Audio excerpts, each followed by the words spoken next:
welcome to Thrive.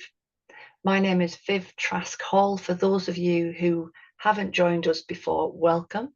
I'm Head of Product and Innovation here at Thrive, and it is my complete delight to be joined by one of our team, Laura. Laura, give yourself a little bit of an introduction. Oh, hello, everybody. It's wonderful to be here. I'm Laura Nicholson. I'm a trainer and I'm also currently working in the product and innovation team as well. And yeah, I'm really looking forward to sharing the session with you all. Yeah, we've got a fast-paced session today, but like I've already said, you'll receive the recording of this session and all the resources as well. So feel free to relax into the session with us. So I'm going to share some slides that will be going on in the background. So you'll be able to see those as we're talking. We'll refer to some of them as well, but hopefully it'll make sense to you as you see us talking through them. So today we're going to be thinking about Know Yourself, Grow Yourself. This is the strategy for this year's Children's Mental Health Week, and it specifically relates to helping young people to be able to express their emotions. But of course, to help young people express their emotions, they need adults who know what to do and understand what it is that the emotions the young people are communicating, how to help. And we're going to give you a little bit of theory to help you understand that, and then some ideas that will help you be steady alongside children, and some activities that children will be able to use too. So let's get started. We talk an awful lot about emotions, and you can see there's a great quote there on the slide from Susan David, and we'd just like to add to that really by helping understand that emotions are the biochemical messengers that we have. So when we're triggered by a stimuli, whether that's internally, we feel hungry perhaps, or cold, or we're triggered externally by a stimuli, so it could be a loud noise or something that moves up close to us, we have a whole series of chemical or biochemical messages that send off around our brain and body. And their job is to make sure that the body responds appropriately to whatever it is that's caused that stimuli. So this is what we call our emotion. Motion, it makes us move, it makes us change or adapt what it is that we're trying to do. Now, the emotions we then make sense of. We make sense of those and we give them words that we have created to help describe what's going on, our interpretation of that feeling that we get when the emotion sets off. So our feeling word could be that we say that we are anxious or worried or excited or nervous or angry or furious. And of course, these feeling words that help us to describe what's happening inside then begin to impact our thoughts. So, you know, if you're worried about something, it's really hard to stop worrying about it. And if you're really anxious about something, it's very hard to calm down. Even when somebody might give you the helpful phrase of calm down, it doesn't really tend to work in the history of calming down. Instead, what happens is our thoughts are impacted by this continual shift in our body chemistry, and then it starts to leak through our behaviors.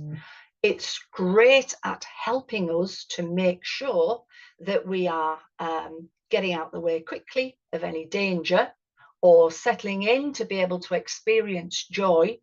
But also, if we start to be triggered with some of these emotions, then we have to be able to express them appropriately well. It's not about preventing the emotions from happening. It's not about preventing the feelings from occurring. It's about learning what they mean for us and then helpful ways to manage them. There are no positive or negative emotions. There are no good or bad emotions. They are all there as chemical messengers to help keep us safe, steady, and respond and react to the world and those around us externally and also internally.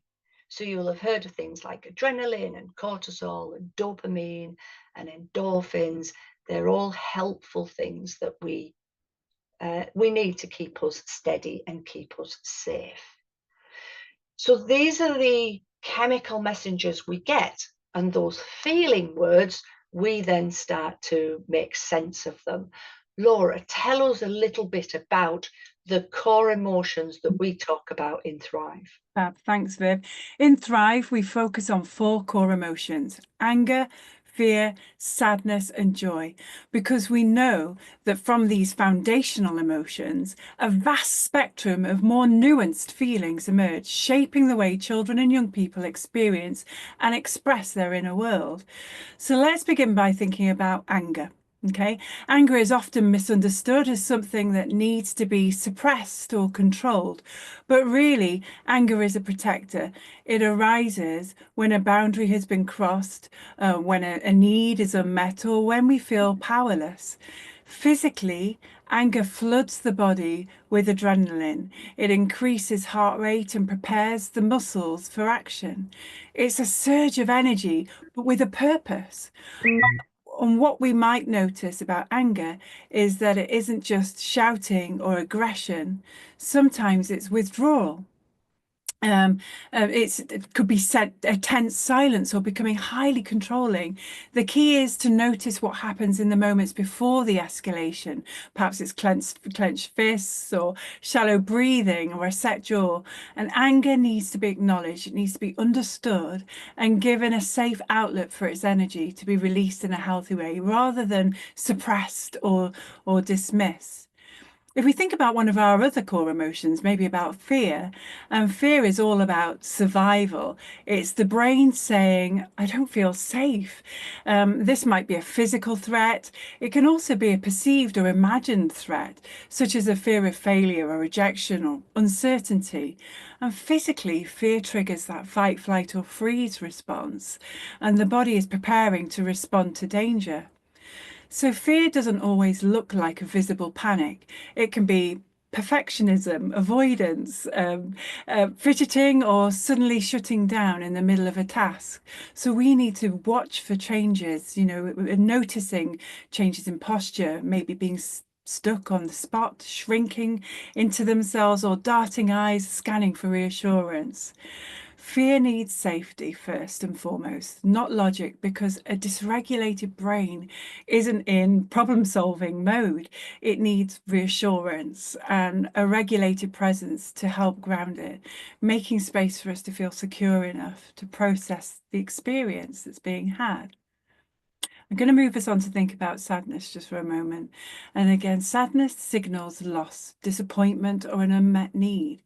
It can indicate to us that something that was of importance to us, and that it was important to us, it slows us. What we might notice is the slowing down of us in our affect, what we're showing outwardly. It lowers energy and encourages reflection and connection. And sometimes we might see tears, and that is our body's way of, they're not just emotional, they're our body's way of managing those emotions. They inhibit stress hormones. They literally help the body to process the feelings. So thinking about what we might notice, sometimes, yes, it could be tears, but sometimes it's withdrawal, appearing less animated, becoming irritable even, or stopping engaging in things that we usually enjoy. And when sadness what it doesn't need is cheering up. And that kind of goes against the grain sometimes. So what we're used to, what it needs is permission to be felt. Being rushed to move out of sadness can make us feel unseen. So sadness needs recognition, connection, and permission to be felt, allowing space for comfort and support without rushing or fixing or to move past it. Finally, I want us to think about joy. And joy often gets the least attention, but it's just as crucial as the others. It's a state of connection, expansion, and integration. Physically, when we experience joy, we release dopamine and endorphins and oxytocins, the bonding chemicals. It's where we're learning, curiosity and trust, grow in joyful moments. For us to spot joy, we often think it's noisy and active. However, it isn't just excitement. It can also be quiet and contentment, deep engagement, or being fully absorbed in what we're doing.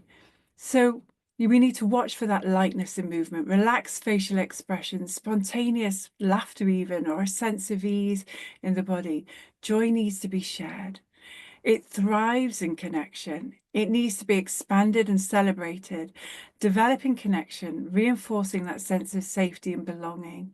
It's so important, isn't it? Joyful moments need to be noticed and they need to be acknowledged explicitly so that they can be laid down and as retrievable memories of supporting resilience long term as well.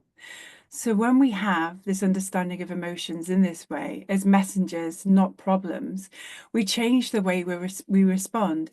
Instead of shutting emotions down, we make space for them to be processed so that children and young people can move through them and develop true emotional resilience.